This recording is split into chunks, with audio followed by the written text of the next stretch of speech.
Giovanni, eu tô com um colega meu aqui, ele tem um baita de um negócio, um baita de uma estrutura. Ele tem um time de vendas lá, mas não sei o que acontece com ele, que ele não consegue, passar um processo para aquele time. Ou muitas vezes ele não acredita que processos em vendas funcionam, ou ele tenta empregar esse processo e o time não aceita. O que é que você faria nessa situação? Para começar, não tem muita conversa, né, David? Tipo assim, se o time não aceita a cultura do próprio dono, demite e contrata de novo. Porque o processo tem que ser muito rápido. Automaticamente, vendedor que não está seguindo o processo e não está escutando o líder, cara, não está baseado na cultura, missão e valores da empresa. Então já está errado aí o primeiro ponto, tá deixando dinheiro na mesa. Por quê? Vendedores viciados acham que só da maneira deles funcionam, não aceitam a mudança do mercado. Você trabalha com vendas há muito tempo, David. Você pode até dar uma palavra em relação de vendedor para vendedor. O mercado toda hora está mudando. Se a gente não se adapta ao mercado, automaticamente a gente acaba ficando para trás. E a internet, vendas, é jogo de quem chama mais atenção, quem dá mais atenção para o cliente. Entendeu? Perfeito, perfeito. E você vê que você comentou um ponto que atrela muito a gestão também. Se ele não instaura uma cultura no time dele, se ele não instaura uma cultura na empresa dele, a empresa dele fica nas mãos dos colaboradores. Isso é ruim. Então, quando a gente tem isso instaurado, fala, não, minha empresa é assim, não importa o produto que o teu time vai vender, o processo vai ser o mesmo, a diferença só vai ser o discurso, porque cada produto tem um discurso diferente, mas o processo, o time segue o mesmo, é assim que a gente trabalha, é assim que a gente tem resultados. Exatamente, se você pegar hoje, por exemplo, a gente vende high ticket, a gente vende produto de até 220 mil, só que se a gente for vender um curso preparatório, se a gente for vender salgado na feira, o processo sempre vai ser o mesmo. Sim. A gente sempre vai seguir ali a conexão, a qualificação, para quem que a gente quer vender, para quem que você quer vender? Você quer vender para todo mundo?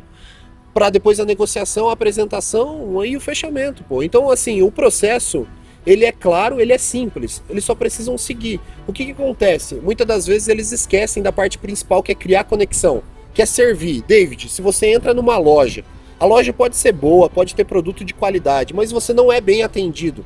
Você vai querer comprar lá? Não vou. Mas você entra numa loja X, que é um pouquinho mais caro. Só que lá, a hora que você entra, o cara já tá ali para te servir. Te oferece uma água, te oferece um café, te oferece uma bolacha. Fala para você ficar à vontade, sem pressão.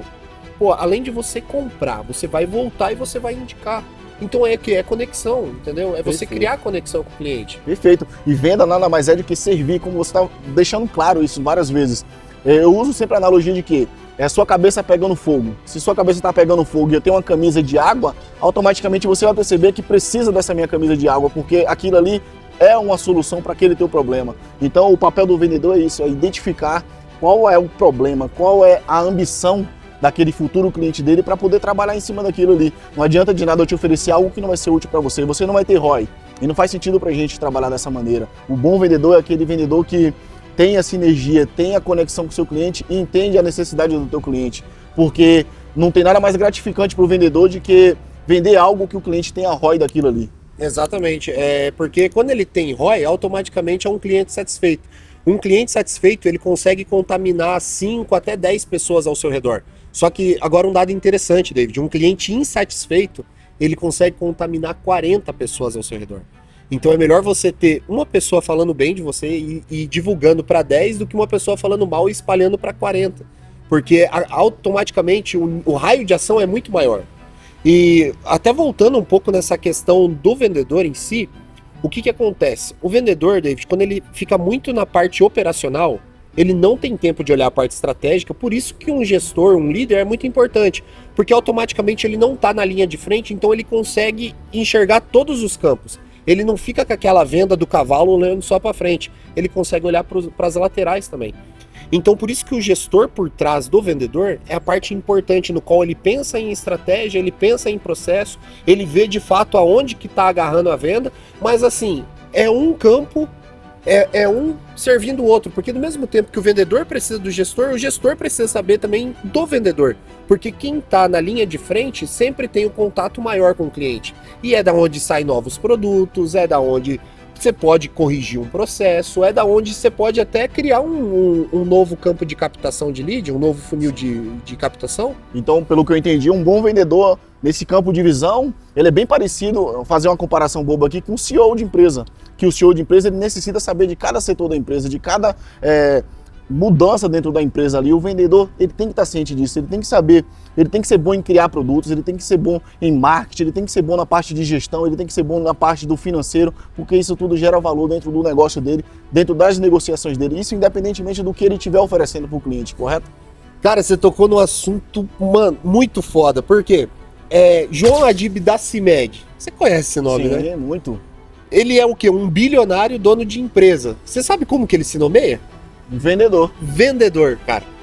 Flávio Augusto, um dos maiores cases do empreendedorismo brasileiro. Você sabe o que ele se nomeia?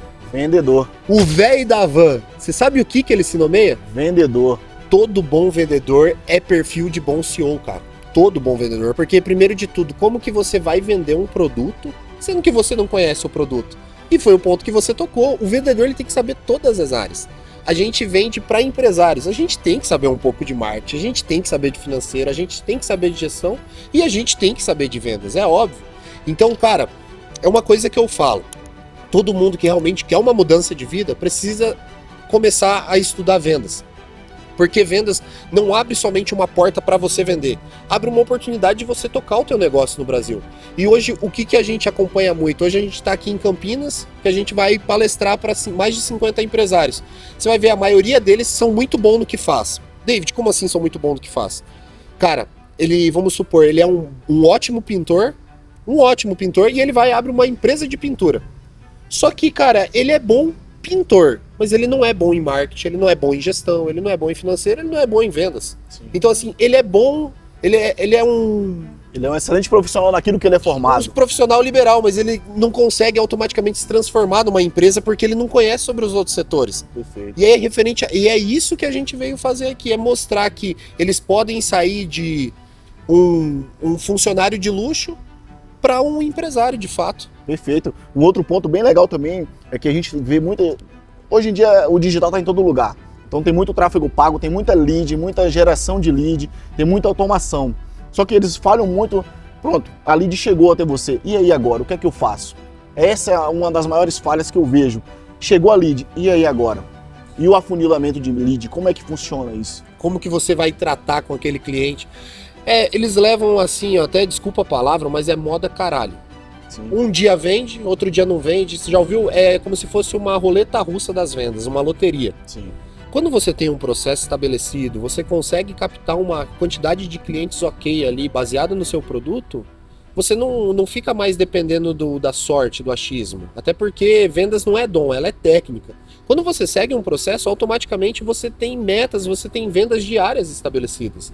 E é isso aí que está o maior erro, porque eles dão, muitas das vezes tem empresário que até dá atenção para outros setores, mas esquece do principal, que é o vendas. E quando você vende bem, você tem dinheiro. Quando você tem dinheiro, você consegue dormir, você consegue pensar. Vamos supor, David, você tem uma empresa, você tem um caixa ok. Você consegue depois organizar a gestão, organizar o financeiro, organizar o marketing. Perfeito. Mas agora, se você não vende, cara, você não tem receita, a tua empresa ali tá só apagando incêndio, terminando no vermelho todo mês, como que você vai pensar em novas estratégias? E você tocou num ponto bem legal, a receita. Vendas, se não tiver lado a lado com a receita ali, não tem como a empresa ter previsibilidade. Porque é através dos vendas que eles têm essa previsibilidade. Opa, quanto é que teu time de vendas consegue entregar por mês? Porque eu sabendo o mínimo que a empresa fatura no mês, eu vou saber o mínimo que ela vai faturar em um ano. O mínimo que teu time de vendas consegue. E tudo isso é interessante porque chegou a tua lead, aí tem aquele afunilamento, prospecção, conexão, apresentação, negociação, venda e pós-venda. É todo o mesmo processo para qualquer produto, mas eles não entendem que isso é previsibilidade, isso é saber como você vai lidar daqui a um mês no teu negócio, o que você vai exigir do teu time de vendas daqui a um mês, daqui a 15 dias, qual a meta você vai passar para eles. E se o dono não é bom em vendas, automaticamente ele não consegue passar esse perfil para os vendedores em si. E o legal ali quando você está falando do afunilamento é que, tipo assim, é tão fácil que parece bobo. E para tudo que você for vender vai ser sempre a mesma coisa. E você tocou num ponto ali interessante que é a questão do pós-venda, porque não é também só vender, é você reter o seu cliente. Porque é mais difícil hoje você trazer um novo cliente do que reter o que você já tem. Só que o que acontece? As pessoas vendem, David, e esquecem do cliente. Aí vamos supor que o produto é de 3 meses, o produto é de 1 ano, passou o tempo, cara, o cara não renovou, o cara não indicou. Então basicamente você acabou deixando dinheiro na mesa porque um funil de captação só. esqueceu que depois da venda tem a parte mais importante, que é o quê? A indicação. Sim. Por isso que é bom você entregar um serviço de qualidade, um produto de qualidade, porque automaticamente a pessoa, ela indica você. E quando ela indica você, sabe esse processo que você acabou de desenhar? Isso aí tudo vai por ralo abaixo, porque quando o cara indica, se eu indicar você para uma loja X, é porque eu validei aquela loja e eu confio naquela loja, eu não vou te mandar lá se o negócio não for bom. Então, automaticamente, já fez a qualificação, já fez a apresentação, já falou até da precificação. Você só precisa negociar a forma de pagamento. Exatamente. É 85% da venda, David, a indicação. E sem falar que a gente chegou nesse ponto do pós-venda e da venda, mas antes tem aquele processo que 85% das vendas só acontece após o 5º contato. E um mal de um vendedor, ele que manda uma mensagem para você hoje, te liga hoje, te manda uma mensagem amanhã, se você não responder, se você não atender, ele te esquece. E o cliente não gosta disso, a lead não gosta disso, ele gosta de atenção. Muitas vezes você tem que entender, você não tem tempo nesse horário que eu te mandei mensagem, mas amanhã ou daqui ou depois de amanhã você vai ter esse horário. Então eu não posso desistir de você, eu tenho uma solução para aquilo que você está procurando, principalmente se você me procurou. Uma pergunta bem rápida, você está começando a empreender agora. Como é que tá o teu WhatsApp? Porque você tá lidando com 1000 coisas ao mesmo tempo. Lotado. Se aparece alguém tentando te vender alguma coisa ali, você vai preferir ver as suas coisas pessoais primeiro ou vai responder o vendedor, por mais que ele tenha uma solução para você? Eu nem olho a mensagem. Se eu perceber que é venda, já pula a mensagem. E se o cara manda uma mensagem um dia, no outro dia, insistiu 3 dias no máximo com você, automaticamente não é você que tá indeciso. É ele que não tem um processo, entendeu? Porque se realmente você sabe o que você está vendendo e o produto serve a ele, é a solução para o problema dele que ele está vivendo hoje, por que não ouvir você? Sim. Mas assim, cara, vendas sempre vai ser um jogo de chamar atenção. O que acontece é que com o WhatsApp as pessoas ficaram muito acomodadas. Acha que só mandar mensagem serve. Não funciona. Pô, tem que ligar, David, tem que mandar áudio, porque automaticamente o áudio a pessoa só vai conseguir ouvir o que você está falando a partir do momento que ela abrir. E aí é o momento da conexão que você consegue gerar uma persuasão em 15 segundos ali que seja. Lembrando que... Por mais que você seja um picareta, se você falar bem, o cara vai falar bem assim, pô, vou tirar um tempo no dia para ouvir o que ele tá falando. E lembrando que há vários perfis. Há perfil de quem gosta de mensagem escrita, há perfil de quem gosta de mensagem em áudio, há perfil que gosta de ligação, há perfil que gosta de uma reunião presencial. Então tem que testar todos. Vendas é teste e validação o tempo inteiro. Se não der certo em nenhum, manda em outro. Tem o endereço dele, manda uma carta, manda um buquê de flores, manda um e-mail, manda qualquer coisa. Só não desista daquele teu futuro cliente, porque ele vai te gerar receita e você vai gerar receita para ele também, porque o meu papel como vendedor, eu acredito que para você também, é gerar aporte para os teus clientes. Essa é a parte bem legal de trabalhar com vendas. E o legal é que a gente falou bastante aqui e tudo palavras fáceis da pessoa entender. Você percebeu que vendas não precisa enfeitar o pavão? Não precisa ficar falando rapport, KPIs. Na verdade, tem um monte de cara falando bonito, sendo que vendas é arroz com feijão bem feito, cara. Sempre que você focar no arroz com feijão bem feito, você vai vencer. Uma coisa que eu falo bastante, o mal ele só consegue te atingir se você permitir. Se o teu dia tá ruim, David, nada que 100 ligações não resolva. Sim. Ah, mas eu fiz 100 ligações, faz isso, ué. Quanto mais você ligar, Sim. mais chance de prospectar e mais clientes para você vender. O não você já tem. Tem que buscar pelo Exatamente. sim. Exatamente. Valeu pelo bate-papo, irmão. Tamo Valeu, junto. irmão.